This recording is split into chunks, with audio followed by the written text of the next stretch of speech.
When people say they want to retire in Thailand, I always wonder which Thailand they're talking about because Thailand has many faces. You have living in a condo in Bangkok is not the same as living near the beach in Phuket. Pattaya is far different than Chiang Mai, Thailand, in the mountains. Chiang Mai is not a rice field village in Assam. And rural Isaan is definitely not the Thailand most tourists ever see. So in this video, I want to talk about something a little bit different. Could you actually live in rural Isaan? Not visit for a week, not come here on vacation, not stay in a hotel, eat at restaurants and say, wow, Thailand is so cheap. I mean actually live here, wake up here, deal with the heat, go to the local market, eat local food, hear the soy dogs, the chickens, the temple speakers, the musics the neighbors play, the motorbikes, tractors, deal with family, village life, language problems, boredom, quiet days, and the list goes on and on. Because rural Thailand can be a very, very good life for the right person. But believe me, it's not for everyone. I don't want to sound negative about it at all because I actually like living in rural Thailand.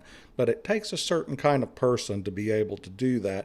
And in this video, I'm going to give you a little bit of insight as what it's like and have you guys see if it's something you're interested in. So, guys, I'm not a lawyer, financial advisor, or immigration expert. I'm not going to try to sell you paradise. What I can do is honestly talk with you about what I've seen, what rural life is like, and what questions you should ask. What I would do, this is the type of things I'd tell a friend before he spent serious money to make a major move. If you want to, you can go to my website at www.ricksadventurestv.com and schedule a consultation with me, and I'll try to give you some real-world answers one-on-one through a video call. So with that said, let's get ready to get on with the video.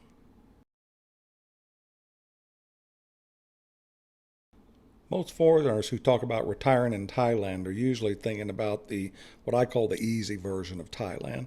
They picture themselves with a nice condo close to the beach, restaurants, maybe a swimming pool, gym, motorbike, nice weather and zero stress. There's nothing wrong with that. You can have that in certain areas. I'm trying to explain rural Isaan is so very different. Out here, life is much slower. It's more local. It's more family-based. It's less polished. You're not surrounded by tourist services. You're not going to have English everywhere. You're not going to have every Western thing 5 minutes away. You're going to have rice fields down the road, cows walking by, small local shops, temples, markets in the morning, people who know everything happening in the village, whether you told them or not. And some people would absolutely love that atmosphere. Some people would last about 2 weeks to be pulling their hair out. This is why a person needs to be honest with himself before he says, I want to live in rural Thailand. It sounds peaceful, and a lot of time it is, but peaceful can also mean very quiet, and quiet can become boring if you're not built for it. Now let's talk about some cost of living reality check. America is just flat expensive. Everybody knows that, but when you actually sit down and look at the numbers, it can hit you like a ton of bricks. Even if your house payment is low or rent, you still have insurance, taxes, utilities, vehicle repairs, fuel, food, internet, phones, medical costs. All these little things that don't seem like much until you add them up and see they cost 2 to 3 times as much in the USA. And if you're retired, that makes a big darn difference. When you're younger and working full time, maybe you just grind through it. But when you're living on retirement income, pension incomes, side gigs you do, Social Security, savings, or small businesses, every monthly bill matters. Here in Thailand, our basic life is simply lighter. We're not rich here. We're not living some fantasy luxury life like you see many try to show on YouTube. But the pressure's different here. The house situation is better for us. Day-to-day food costs are extremely low. We live a very decent life without feeling like every month is a battle against bills. That doesn't mean Thailand's free, because it definitely isn't. You still have electricity, especially if you use air conditioning, which you will. Visa costs matter, healthcare planning matters, excuse me, travel costs matter. If you eat Western food every day, feel like you have to do that at restaurants, it can get expensive fast. But if you live more like a normal Thai person, you already have a place to live, the monthly pressure can be a lot lower. And that is a very, very big deal. I've discussed this in other videos about don't just be running away from America or your country. A lot of people, men and women, dream about getting away from their home country, getting away from all the bills, stresses, politics, traffic, insurance, or whatever it else is that, is wearing them down and making them pull their hair out. I do understand that completely, but I want you to understand there's a very big difference between moving towards a better life and just running away from the life that you have. I stress this all the time because it's very important. If you move to Isaan only because you're angry at the world, you may still be angry when you get there. Instead, you're just going to be extremely hot and angry in Thailand. So that's not a very good plan, you guys. The first thing to have to ask yourself is whether you can handle daily life when there's nothing special happening, because that is Isaan. It's real life here. It's not always festivals and parties and trips and hotel stays. It's not the excitement of the first time getting food at the market. Everything becomes normal after a while. So the question is, when you wake up, maybe the dogs were barking all night. Maybe the neighbor had music playing, which there's a lot of that here, and karaoke. Maybe somebody's burning their rice field, getting ready for planting season, and there's smoke. Maybe you have family events to go to, and all you have to do is to drink some coffee, make some videos like I do, read, exercise, or sit in the shade and listen to the chickens. Some people hear that and think that sounds perfect. I know a lot of people that live in the country like I did in Missouri. This doesn't bother people at all. But you may say you come from New York and you're used to big city life. You might be pulling your hair out within 2 weeks and going, what the hell did I do? So you need to really think about these things and explore and listen to videos or give me a ring and discuss what some of this is like before you think about a rural area. All right, guys, another aspect of this is if you come over here and you're a retiree, trust me, you need something to do. For me, the slower pace has a lot of value, and I appreciate it a lot. Hell, I lose track of what day of the week it is. I have to look at my phone to know sometimes. I like that life here can feel less pressured because I've always been pressured before. I like that the day does not always have to feel like it's built around bills, appointments, traffic, and trying to keep up with everything. I also know for myself, though, that I need projects. I'm one of those people that can't just sit all day and do nothing or swing in a hammock. This is one of the reasons I have Rick's Adventures, and it matters to me. It gives me something to build. It gives me a reason to film, write, think, and to talk about the real side of living here. If I didn't have that, I think I'd probably struggle. You're not going to have as many things to do here in Thailand as you do in the States. So you've got to ask yourself, what are you going to do every day? Not for just a week or not for just a month. Every day, if you retire here, are you going to garden, walk, exercise, learn Thai, make video, cook, travel, fish? There's so many things you can do. You can build online businesses, but you do need a routine. A cheap life with no purpose can become a bad life really quick. It can affect the way you think and the way you view things, and it can also make you to where you don't enjoy your time in Thailand because you've lost your worth, your ability to feel like you have some worth. And I think in my heart, I believe everybody needs goals and needs to achieve something. I don't care if it's catching that big fish or watching the garden grow, but you need something where you set a goal and you have an accomplishment of some kind. And when you do that, that gives you a good, strong, positive feeling and outlook on life. So that's something else I want you guys to think about a lot. What would I do if I was in rural Isaan, Thailand? I've discussed this with you previously, but I feel like it's very important to, really burn this into your mind. And that's Isaan can be a lot cheaper, but it is not free. Now, the cost of living is obviously a big reason people look at Isaan areas. And yes, rural Isaan can be so much cheaper than any place in the USA where I come from. But I don't like it when people make it sound on YouTube like Thailand is free. It's not. Electricity costs money. If you run the air conditioning, you will notice your bill go up. I have. Food costs money. Fuel costs money. Phone, internet, you still have all the expenses that you'd have in the States. Many of them are much lower, but some of them aren't. Your housing's generally a lot cheaper here if you're renting by the month. Your food's cheaper if you will adapt and eat street food. But if you're going to try to live like you're still in America and you go to some of the specialty stores to buy, American products, you'll find that food gets very expensive. They're shipping it over here. Or if you're out drinking every night and you're traveling constantly or buying imported things because you need that type of stuff like you had in, for my example, the USA, it's going to get damned expensive. Thailand tends to award people who adapt to its culture. It punishes people who fight it every day. So you need to think to yourself, am I one of those people that is adaptable to my environment, or am I one of those people that feel like I have to have things a certain way and that's the only way I'll do it, and I don't want to try to adapt? And that's okay if you don't. I'm just telling you to think about that whenever you are thinking about your expenses in Thailand, because it will make a noticeable difference in your budget. For a couple examples, let's talk about food and language. If you can eat Thai food, especially the local food, excuse me, life is easier and cheaper. Isaan food can be pretty strong. It can be spicy, sour, salty, fermented fish.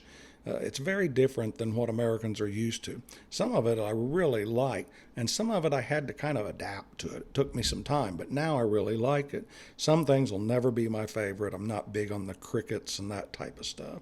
But if you come here and expect your wife and local restaurants to feed you, like for my example, you're in Missouri, I'd be in for a big disappointment. You can find Western food, but it's not going to be close, cheap, or sometimes not very good. So you either adapt or you complain, and nobody wants to live with a whiner or Debbie Downer. So, I wouldn't suggest that. Language is another barrier, and rural Isaan English may be extremely limited. As a matter of fact, it is. I use my Google Translator a lot. You may feel dependent on it. Sometimes your wife might get tired of handling everything, which I talked in a discussion before. So learning some Thai, again, I've said it before, but I'll say it again. Even a few polite words, phrases, thank you, hello, showing respect.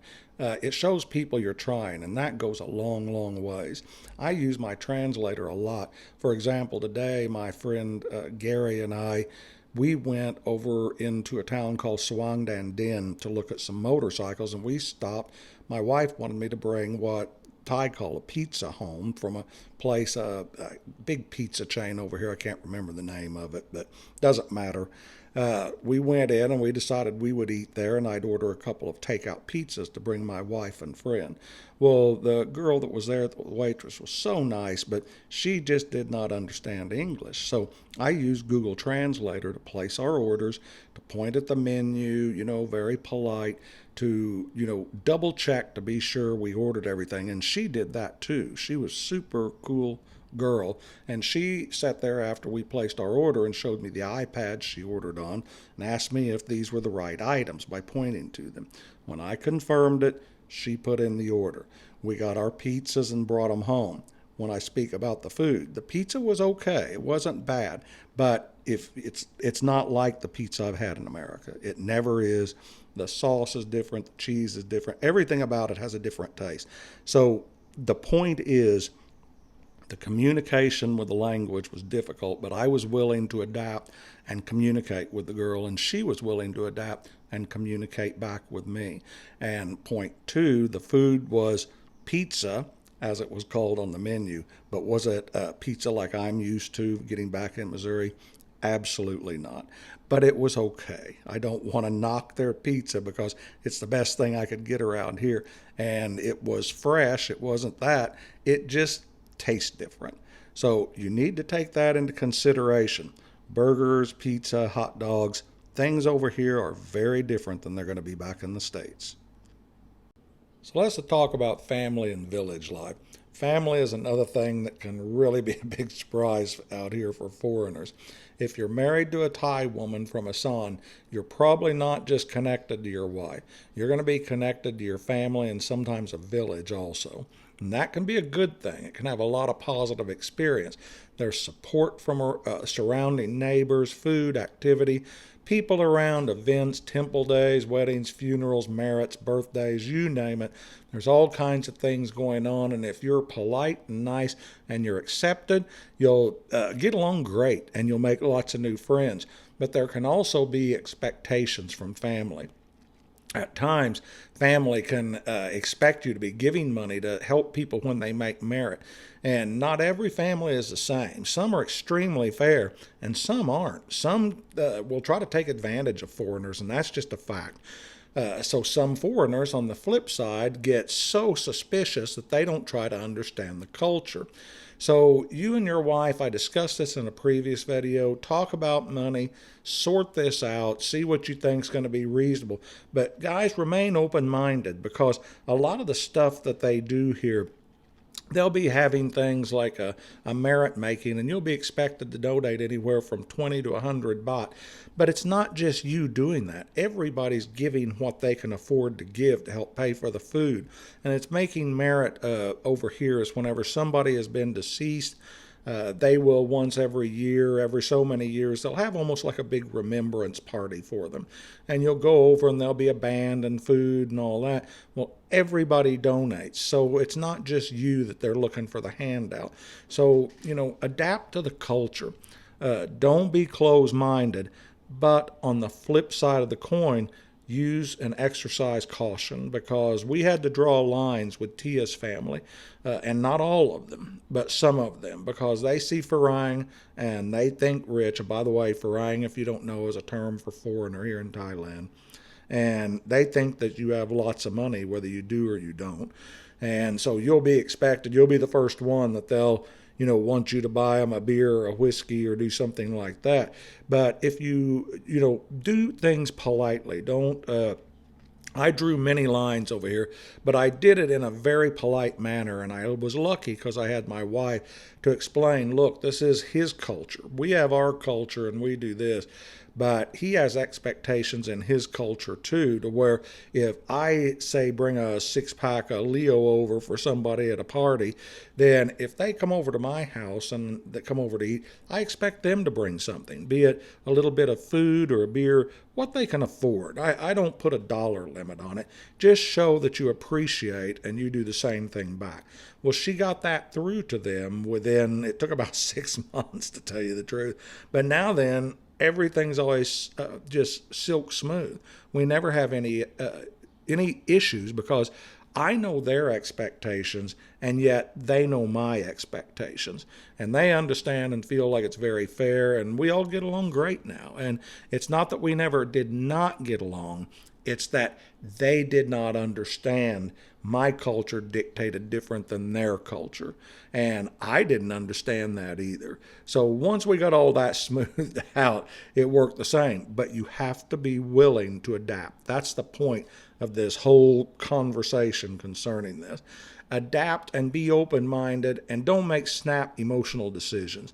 If you see something that, bugs you or irritates you, sit back, chill out, take a deep breath, talk to your girlfriend or spouse, and watch how other people do it. And if you meet other foreigners or expats in the area, watch them, and see how they do it. But whatever you do, don't believe some of these belligerent rants you'll see on things like Facebook or YouTube, and that all Thai people are bad and all Thai people take advantage of you, because that is 100% bullshit. You have to simply understand their culture and what it's like. They need to learn your culture. They have no idea in a lot of these Isaan villages how an American would live, or somebody from the UK.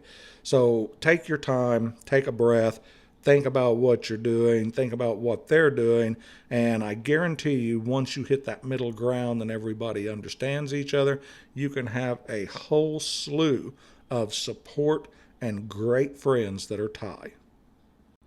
All right, guys, let's talk about privacy, heat, and what a normal day is like.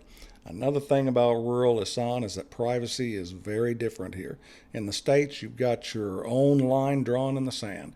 You've got your space, your schedule, your own property line, and people mostly leaving you alone and respecting that. In a Thai village, people may stop by at any time. Family members may pop in, neighbors may notice things and pop over. People know when you come and you go and ask you questions. It's not that it's bad, it's different. And if you're a really, really private person, you need to think about that because you don't want to be rude. The weather is another big reality you need to face, and that is Thailand is not only hot, but Isaan can be very hot. It sounds like a small detail, but heat changes how you live. Your energy level, mood, sleep, exercise, and what time of day you can do things. Hot seasons test you to the limit. There are nicer months and there's times when it's much cooler, but be prepared for the hot season. That's why I always think that people should stay longer before they make a big decision on this. Don't come here for 2 weeks, have a good time, sell everything when you get home. Stay a month or two if you can. Come several times. Stay in the actual area where you might live during the different seasons. Stay when it's hot, stay when it's rainy season, stay when it's cool season. Sit at the house, see what the road's like, see what the hospital situation is, see what kind of food, if you like it or not. See how your wife or girlfriend reacts around family. You're not there to be entertained. It's going to tell you more than a vacation ever will be. See what it's actually like to live in this location. All right, guys, adaptation was really the theme for this video in a way. I'm going to tell you who I think is going to do well in rural Thailand. This is my opinion and from my observation. Usually the ones that can adapt, everything doesn't have to be like it was in their country. They don't lose their temper easy. If something's confusing or doesn't work right, they can be chill. They understand that they're guests in another culture. Doesn't matter if they're married here, living here, or building a life here. You're still a guest, and that attitude matters. If you come here thinking that everyone needs to change and adapt to you, Isaan is not going to be your place. But if you can come here with patience, humor, and some respect, a little bit of flexibility, it can be an extremely rewarding life. Not perfect, but very, very good. There's mornings here when I look around and think, this is a good way to live. I get up, have my coffee, it's quiet out, my wife's here. You smell the food cooking, you're on the farm around all the wildlife, and it's a slower pace. It's simple, but it's like a farm life back in the USA or living in the hills. There's a lot of value in that, especially whenever you get older. At some point, you're going to care less about having more and start caring more about having peace, trust me. And this is one of the reasons Isaan appeals to me, and it very well may be your cup of tea too. You may find that simple country type life out here. It's almost like it's life in the 50s or the 60s out in the farms. And you may find, holy cow, this is the greatest thing I've ever seen. But it's going to depend on you. You may be the kind of person that just doesn't work for. Guys, Isaan is not paradise. I want to be very honest with you. Peace is not the same as paradise. There will be frustrating days. There'll be days that you do not understand what's going on. Days when the heat gets to you, days when family stuff is confusing or irritating, days when you miss things from America. You want a good hamburger, a quiet night without a karaoke playing, or someone simply to talk to in English, which I'm lucky I have a friend that is here named Gary, and we talk a lot off and on through the week. The good really far outweighs anything bad. For some people it will, some it won't. For me it does. So, can you live in Isaan? Honest answer is you can if you're patient, financially stable, respectful of Thai culture, willing to adapt, comfortable with a slow life, and you have something meaningful to do every day. You must have that. If you have to have constant entertainment, can't handle heat, expect everything to be like it was back in the States, you have no savings or you have health problems, no plan, or think Thailand will magically fix your life, this is going to sound blunt, but I think it's better to hear it before you move than after you've already spent the money. Stay home. Because even though it's great here, there are many things about it that unless you're willing to adapt to it, you'll fail to see the improvement of quality in life. you'll look at it as strictly as a negative. So you have to have the right frame of mind. If you do, I'm a glass half full type of guy. You're going to find that this place is absolutely wonderful, and the pros far outweigh the cons. Okay, guys, this is why Isaan works for us. Excuse me, for me and my wife. It just makes sense because we don't just visit here. It's part of our real life. We have a home here. We have land here. We have a home base. We have routines. We exercise. We go places. We grow things. We just have built a life here. You know, we look to make it better with my Rick's Adventures channel, maybe with our farm stay that we're building here, maybe with some tours. Thailand's the place for us. But I'm not going to pretend it would be for everyone. Not everybody would like this type of life. That would be being dishonest with you. Some people need the beach, some people need the city, some people need the USA. Some people may be perfectly happy on a small farm in Isaan, drinking coffee in the morning, eating the locals' food, and walking around the village and living a life that's not fancy, but feels very manageable and stress-free. So there's where the real question is. It's not whether Isaan is cheap. It's not whether Thailand looks good in videos. It's not a bunch of YouTube BS. The real question is whether this kind of life fits who you are. Because if it fits, rural Thailand can be a very good place. And if it does not fit, it can be hell. It doesn't matter how cheap it is. Okay, guys, in closing, this is what I'd tell anyone thinking about making this type of a move in life. Be sure you come see it, not as a vacation, but when I say that, I mean not a week. Come and stay several times, stay in the area you'd stay in, stay long enough to get a real feel for what it's like, and be extremely honest with yourself. Don't confuse the vacation with a life. Think, could I tolerate this every day? Now, I want to hear it from you guys. Could you live in rural Thailand and Isaan after what I said? Not just a visit, not just a pass through, actually live here. Let me know in the comments, because I'm really curious how many people watching this would enjoy this kind of life and how many would rather stay closer to the big cities like Bangkok or the beach in Jom Tien. And again, if you're seriously thinking about Thailand or rural Isaan and want a real conversation before making an expensive decision, the consulting link is on my website, ricksadventurestv.com. I've been to many of the different beaches. I know the lifestyle in the south as well as the north, and I'll be happy to try to help you out. So guys, thanks so much for watching. I really appreciate it, and I'll see you in the next one. Be safe, be healthy, and be happy. Take care.